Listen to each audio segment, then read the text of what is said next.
የተወደዳችሁ የእግዚአብሔር ቤተሰቦች ክርስትና ጥሪው ለቅድስና ነው። ቅዱሳንን ለማድነቅ ብቻ ነው የተጠራ ነው። አንዳንዴ ያው የሆነ ዘመን የሚያመጣው ፈተና የሆነ ጥሎት የሚያልፈው ጠባሳ አለ እና አንዳንዴ ስለ ቅዱሳን አማላጅነትና ክብር ብቻ በመመስከር ተጠምደን ራሳችንን ከቅድስና እንዳናረግን መጠንቀቅ አለብን። ምክንያቱም ክርስትና አድናቂነት ፋን ብቻ አይደለም። ስለ ቅዱሳን ብቻ አድንቀን የምንለይበት አይደለም። በዚህ ዓለም ባሉ ጨዋታዎች የሚጫወቱት የተወሰኑት ናቸው። ሌላው ውጭ ሆነው ያጨበጭባል፣ ይደግፋል እንጂ ገብቶ መጫወት አይችልም። የጨዋታ ሕግ አይፈቅድም። ክርስትና እንደዛ አይደለም። ስለሆኑ ቅዱሳን አድንቀን ብቻ የምንቀርበታለን። ለዚህ ነው ቅዱስ ጳውሎስ በዕብራውያን መልእክቱ ምዕራፍ 12 ላይ ትቀደሱ ዘንድ ፈልጉ፣ ያለ እርሱ ማለት ያለ ቅድስና እግዚአብሔርን ማየት የሚችል ሰው የለም ይላል። የተወደዳችሁ የእግዚአብሔር ቤተሰቦች ከእግዚአብሔር ቅድስና ካልተሳተፍን እግዚአብሔርን ማየት አይችልም። ምክንያቱም እግዚአብሔር በባህሪው ቅዱስ ነው። እንግዲህ ቀኖናው እንደዚህ ቃሉን መስማታችን፣ ንስሐው፣ ቃል እግዚአብሔሩ፣ ስጋው ደግሞ የተዘጋጀው እኛን ለመቀደስ ነው፣ እኛ እንድንቀደስ ነው። ስለዚህ የክርስትና ጥሪ ሰዎችን ለመቀደስ ነው።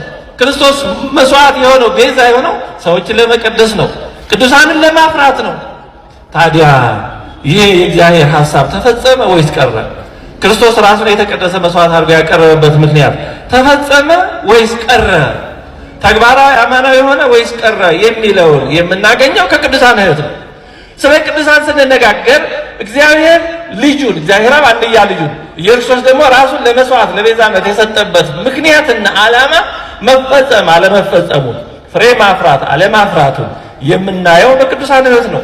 ስለ ቅዱሳን ሕይወት ስናነሳ በክርስቶስ ቀዳሽነት በክርስቶስ ቤዛነት የተገኙ የመስቀሉ ፍሬዎች ከዕፀ መስቀሉ ስር የበቀሉ ችግኞች፣ ቡቃያዎች፣ ፍሬዎች መሆናቸውን እናውቃለን። ስለ ቅዱሳን ካልተማር የቅዱሳንን የሕይወት ፍሬ ካላወቅን የክርስቶስ ቤዛነት ፍሬ ማፍራትና አለማፍራቱን በእርግጠኝነት እንዴት እናውቃለን? አዎ የእሱ ቤዛነት ፍሬ ያፈራል። ግን እንዴትና መቼ የት ላይ? ይሄን በተግባር የምናገኘው ከቅዱሳን ዜና ሕይወት ነው። ከቅዱሳን ገድላት የቅዱሳን ሕይወት ከሚናገሩ የተለያዩ መጽሐፍ ከስንክሳር ከገድላቸው ከመሳሰለው ነው። ወንጌል ዘር ነው፣ ቅዱሳን ደግሞ ፍሬዎች ናቸው። ወንጌል የሚነግረን ሂዱ፣ አስተምሩ፣ ስሩ፣ እንዲህ አድርጉ ነው የሚለው። ወንጌል ትእዛዝ ነው። ወንጌል መመሪያ ነው። ወንጌል አቅጣጫ ሰጪ ነው። ፍሬውን ግን ብዙም አይነግረን። ወንጌል የሚነግረን የጌታችንን ትእዛዛት ነው። በአብዛኛው የተወሰነ ትንሽ የወንጌልን ፍሬ የወንጌልን ተግባር ትንሹ የምናየው የሐዋርያት ሥራ የተባለው መጽሐፍ ላይ ነው። ግን የሐዋርያት ሥራ የሚነግረን ከ12 ሐዋርያት መጀመሪያ የተወሰነ ስለነ ቅዱስ ጴጥሮስ ስለነ ቅዱስ ያዕቆብ ይነግረናል እስከ ምዕራፍ 12 አካባቢ። ከዛ በኋላ ከምዕራፍ 13 ጀምሮ ግን ስለ ቅዱስ ጳውሎስ ነው በአብዛኛው በሱ ሐዋርያዊ ጉዞ በሱ ተጋድሎ ስለ ክርስቶስ ስለተቀበለው መከራ ዙሪያ ነው የሚነግረን።